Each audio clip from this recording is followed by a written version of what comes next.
Edexcel AS Business Studies Revision Screencast 6 1.3.6 Measuring Potential Success.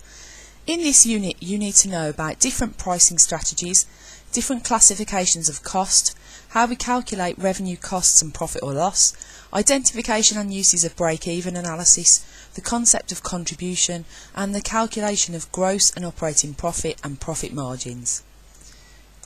So, pricing strategies. Ultimately, the forces of demand and supply will decide on the price. So if a business sets its price too high, they will find that they've got stock left over and will be tempted to lower their price in order to shift their remaining stock. If their prices are too low, they will find that people are buying their products really quickly, that they've got a shortage, and the pressure will be, or the idea will be to raise their price.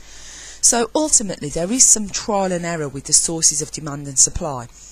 But if businesses want to try and minimise that trial and error or to send a positive message about their product, they can use a variety of different pricing strategies. So one example would be cost plus pricing. That's where we figure out the cost per product and we add on a margin to give us the price. Competitor pricing is about basing your pricing strategies around the prices of your competitors. So maybe slightly higher if you think your product is higher quality, might be exactly the same, might be slightly lower in order to gain an edge. Psychological pricing is this idea of setting things at $9.99 so they sound cheaper than £10. Differentiated pricing is charging prices for different prices to different people. So an example of this would be at the cinema. So children and OAPs get a cheaper price than an adult ticket. Penetration pricing is charging a very low price when the product is first launched on the market in order to break into the market. So we see this very often with magazines. Magazines will be very cheap when they're first launched to try and persuade people to buy and try reading that magazine. Then as time goes on, they raise the price to be very similar to other magazines on the market. Skimming is an opposite strategy and usually used with products that are really kind of high technology products. So this is when things are very expensive when they're first launched. So people who are interested in new technology are prepared to pay that price to have that product first. So we might be thinking about things like games consoles, mobile phones, computers or laptops. All of those kind of things begin by being very expensive, then the price comes down over time, and that pricing strategy is known as skimming. Promotional pricing we would know better as a sale. So businesses use promotional pricing usually at the end of the season to shift their remaining stock. So businesses do have to consider their costs, and we can split costs usually into two categories, fixed or variable. So fixed costs don't change with output, so things like rent and utilities like gas, water, electricity, wages, salaries are things that a business has to pay regardless of how many products they produce. Variable costs can be directly attributed to each unit of output, so that might be the materials to make each product or piece rate payments to workers to make each product. And they are things that can be directly attributed to each unit that's made. So the more units you make, the more your variable costs will be.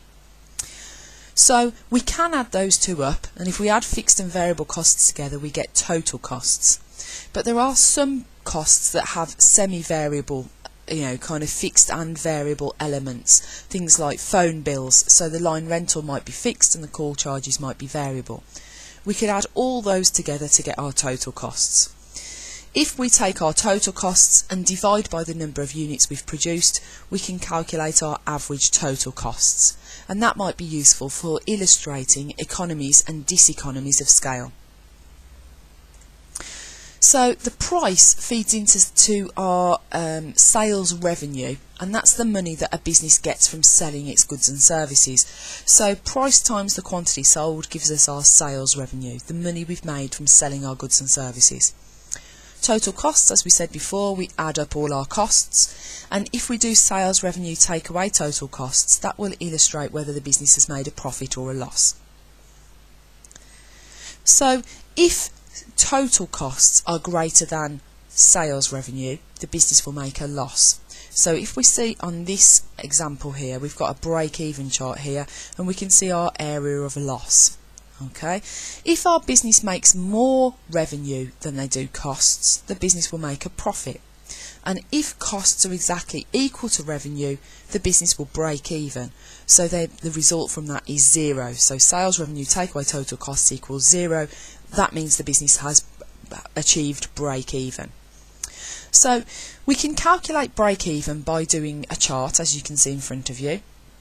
And we can calculate over a range of different units of output our fixed costs, variable costs, total costs and sales revenue. But we would show on our diagram just fixed costs, total costs and total revenue. If we plot those, it makes it easy for us to see the break-even point. Okay, so we're looking for the point at which total costs and total revenue meet. Okay, so here we can see our total cost line is above our total revenue line, so we're making a loss. Here we can see our total revenue is on the top, so we're making a profit. Now, break-even is useful because it gives a business a target to aim for. So they know how many units they need to sell in order to cover all their costs. So once they've sold more than those units of output, they know they're going to make a profit. It can also help a business to calculate their margin of safety. A margin of safety means how many units of sales you can afford to lose before you start making a loss. So in this example, if we're currently producing 1800 units and our break-even is 1000 units, we have a margin of safety of 1800 take away 1000, 800 units. So they can afford, or they could lose up to 800 units of sales before the business would start to make a loss. So break-even can also be calculated using this two-step calculation you can see on your screen now. We first of all calculate contribution per unit, and we do that by taking the price per unit take away the variable cost per unit. The difference, this contribution, can then be put towards fixed costs, and when we've got enough contributions from selling enough units, we will have achieved break even. So the second step is fixed costs divided by contribution per unit, and that will also give us our break even quantity. But this concept of contribution can be used to help businesses decide whether to accept one-off orders. So we might be thinking about, the example we looked at in class was of a hotel. And obviously hotels set their room rate. But on a night, if they had some empty rooms and somebody offered them less than the room rate to stay in that room, it would be worth accepting that as long as what they were prepared to pay was going to cover all the variable costs, because they would at least get some contribution to fixed costs rather than let that room go empty and not get any money at all. So businesses can use this concept of contribution to decide whether to accept one-off orders. So as long as there is a contribution to fixed costs, it might be worth considering taking a lower price. Obviously businesses do need to check that this is not going to have a detrimental impact on their other customers. So it might be an issue of thinking, will other customers find out about this? Because accepting a lower price will mean the break-even quantity is higher if they accept that lower price from everybody. So, gross and operating profit then. Well, this is looking at different classifications of profit that we would see later on in our profit and loss account. So gross profit is calculated by sales revenue take away variable costs, and gross profit margin is gross profit divided by sales revenue times 100. Operating profit is sales revenue take away total costs, or it could be calculated by gross profit take away fixed costs. You would get the same result. An operating profit margin is operating profit divided by sales revenue times 100. You do sometimes see this operating profit known as net profit as well, but you need to look at the data that you're provided with in the exam question. And the rule of thumb is that businesses are looking for as high a profit margin for both of these as possible. Now it will depend, the profit margin that they are able to achieve will depend on the level of competition that they have and depend on the nature of the industry that they operate in. But the general rule of thumb is that we're looking for as high as possible. Okay, so in this revision screencast we have looked at pricing strategies that businesses can use to decide on their price. We've discussed fixed and variable and total costs.